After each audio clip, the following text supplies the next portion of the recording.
This is the Lone Crater YouTube. We hope this video helps. You start by opening Uber and picking the ride you want to share. This ensures you're sharing a live ETA instead of a static address.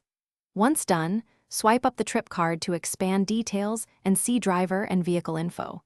Make sure your phone's location services are enabled so the app tracks real-time position. You're doing this now because sharing from the active trip gives precise updates. Next, you'll find the explicit share controls to send to others. You'll tap Share Trip or Share ETA inside the expanded trip view.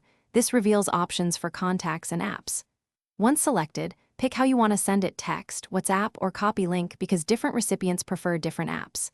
Make sure to choose the duration. Share until pickup, until drop-off, or for a set time. This controls how long others can track you.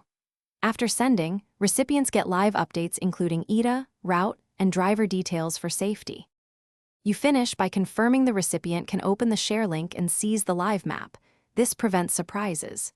If they can't open it, resend via a different app or paste the link in a message, and as an alternate, screenshot the trip card showing driver name and vehicle.